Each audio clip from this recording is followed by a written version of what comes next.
Criticism. And of course, the organization is always open for criticism. We'd like to hear criticism. It helps us to grow. Have you heard that phrase? What did you experience now? And of course, I hope that many of you watch this and say, oh, I actually told them my criticism and they reacted accordingly and they changed things. And that's the great side of it. However, I had a quite significant amount of emails where people told me, look, I actually said my criticism. And after that, I was sidelined. After that, I was criticized for criticizing, or after that, I faced negative consequences for actually giving them criticism for which they asked. And that is now exactly the point. We have to talk about one important issue, and that is called the so-called pseudo criticism issue. Of course, organizations should be open for criticism. The question is, how do you deal with it? And we have to get straight into the point here. First, of course, the idea of telling people to criticize you and giving you not only feedback, but also straightforward criticism first, it's great. Why is it great? You have people who have a different point of view than you. I give you an example. When you are the sales leader, you're not in the field. So they can probably tell you what are client developments, what do client want, what do we do right, what do we do wrong. Or when you produce a certain product, people who work in a production plant facility, and the facilities there in the factory can tell you, oh, maybe we should have a different process, or our supply chain isn't too great, or purchasing is always a bit too early or a bit too late, just not on point. Or maybe the sales team has to onboard our clients differently or check for other aspects. Asking the community is always a great thing because the community is closest to the aspect with which they work.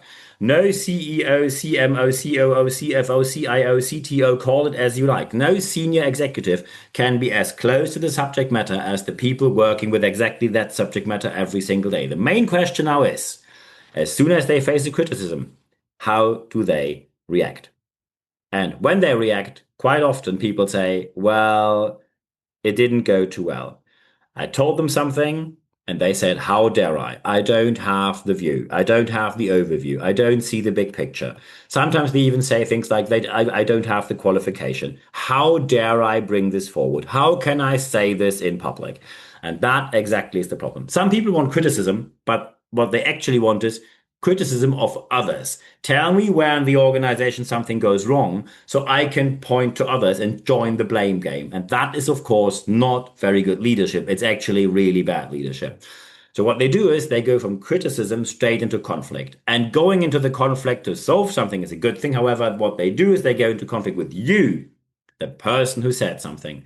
And then they will tell you why you are wrong. And don't get me wrong, in certain cases, criticism is not justified. We get to that in a minute. However, we unfortunately have a high level of leaders that lack self-reflection. And by the way, when you now say, I am not one of them, I give you a very simple example. I'm self-employed.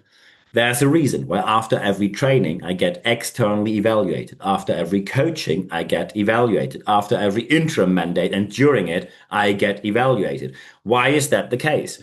Your self-reflection can be, due to coaching and qualification, can be very, very well on a very high level. However, it is never 100%. You never see 100%. And of course, very important here, some people have the wrong information and they say, oh, feedback, you have to take it. That's wrong. Feedback, when someone gives you unsolicited feedback, you don't have to take it. And also, with every feedback, of course, you have the right to state when something is wrong. I give you an example. This year, I had one participant in a seminar who said, oh, we had a great time management training, amazing. However, I would have loved if you told me something about Copilot AI and time management. However, first, that was never on the agenda. Second was a public seminar, so it wasn't on the agenda for a reason. And third, it is something that is basically a one-to-one coaching, not a public seminar content. You simply want to save money because when I tell you something about Copilot and time management, which of course could have been possible, others in the room will say, well, we don't have Copilot, we have Claude, we have ChatGPT, we don't use that system. Why does this person now get a virtual private classroom? VPC it's called, by the way. And then it's perfectly fine to say, look, it wasn't on the agenda, it was never promised. I can understand why you want it, but we can do one-to-one coaching. And by the way, he fully understood that I said that and he accepted that. We both agreed on it. So it's important that criticism, when you get criticism, you have the right to make a statement. You have a right to make yourself heard. The main problem now arises when you have people who do not only lack self-reflection, but they are part of other people who brought their career forward. And they will always stick together under certain circumstances. When people say, look, this person promoted me, so next time I am going to help them with their promotion. And we basically push each other up the corporate or the organizational ladder. That's called insider deal.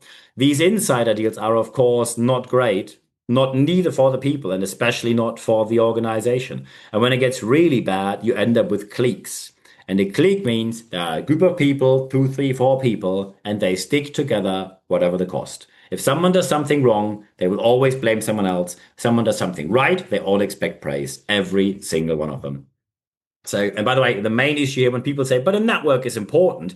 Yes, a network based on skills and quality is actually helpful. You should have your network. Networking is extremely important.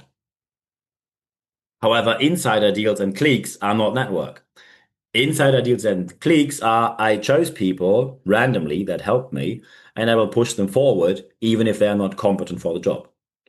So these kind of cliques are not helpful. They are harmful for the organization. They are harmful for teams, the departments, and by the way, they are finally harmful to you because sooner or later you will up somewhere where you are brutally incompetent and you will fail massively, and then you will not recover from that. That's a very important point here.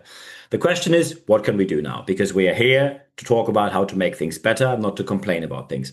First, of course, when people think they have a great self-reflection and they know it all, you have to bring them to awareness. There's coaching available. You can make leaders aware of that probably, maybe they are not the only source of knowledge, information, or wisdom. Very important with this awareness. By the way, now very important is when you say, well, regarding feedback and criticism, we do this once a year. That's as a first step, that is good. However, let's say a person evaluates you and you evaluate your leader. When you can do that, amazing. Thumbs up, go for it. Some people will now say, look, I'm a factory worker. I'm relying on this job. I'm working in a country where I have no layoff protection.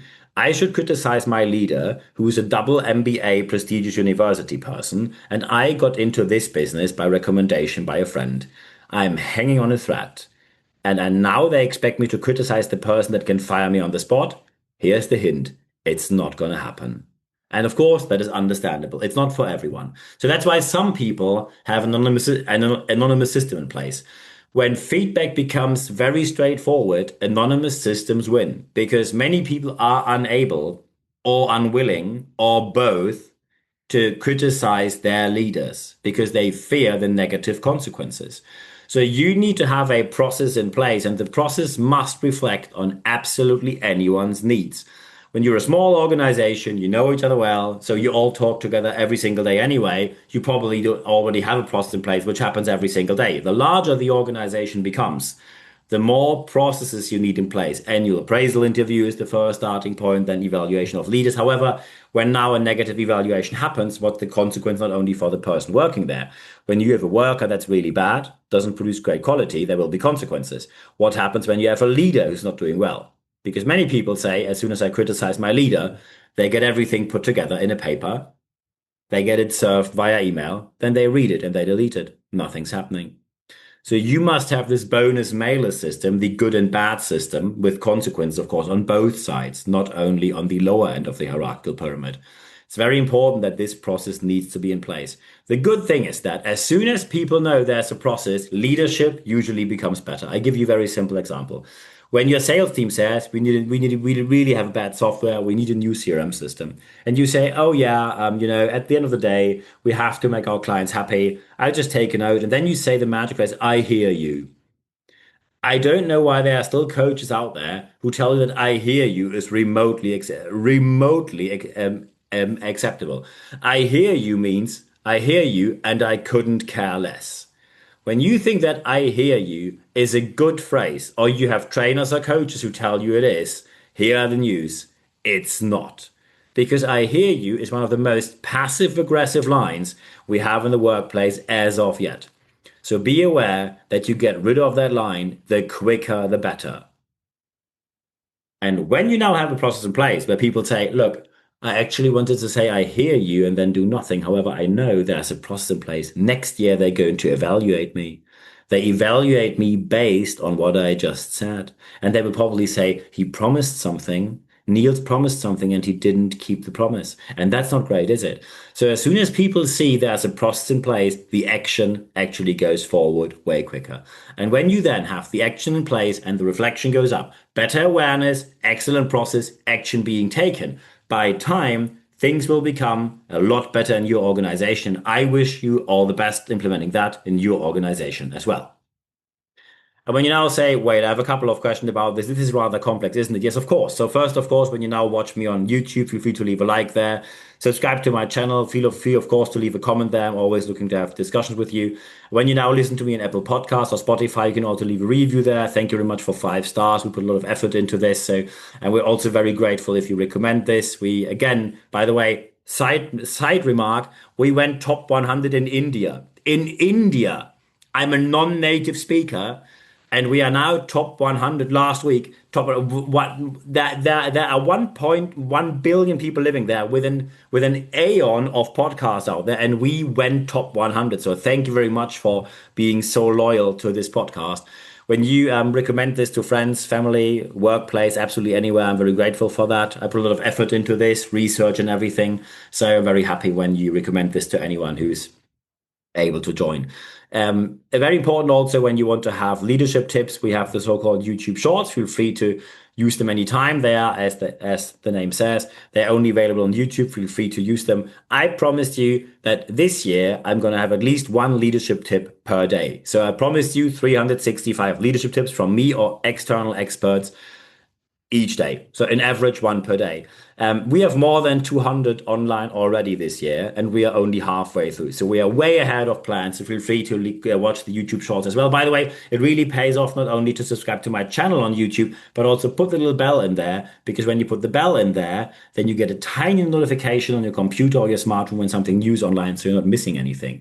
Really useful here. And of course, with a podcast, you can follow me Apple Podcast, Spotify. When you say, hey, we need someone in our organization. We need a trainer, a speaker, a coach, a mentor, a consultant, a project interim manager. Feel free to contact me anytime. And of course, you can go to my website, nb-networks.biz, or you just drop me an email, nb@nb-networks.com. Always happy to hear from you. When you now want to have live sessions, we have live sessions. By the way, we only communicate these via the leadership letter. When you go to expert.nb-networks.com, put your email address in there. As soon as you put it in there, you receive one email. No worries. It's 100% content, ad-free guarantee. Only one email every Wednesday morning. And there you get free access to more than, meanwhile, we have more than 400 episodes, articles online in the English and German language. So there's lots of content out there, all scientifically sound, all well researched, all available for you right here, right now. And it grows every single week. So feel free to join here as well. I'm looking forward to seeing you there. And of course, you can follow me on social media. Feel free to connect with me on LinkedIn or follow me on Instagram. Leave a like on Facebook or subscribe to my channel on YouTube. However, and by the way, if you contact me on any of these platforms or via email, I answer every single message within 24 hours or less. So I'm looking forward to hearing from you there. The most important message, however, is always the last one I give in every single podcast and videocast.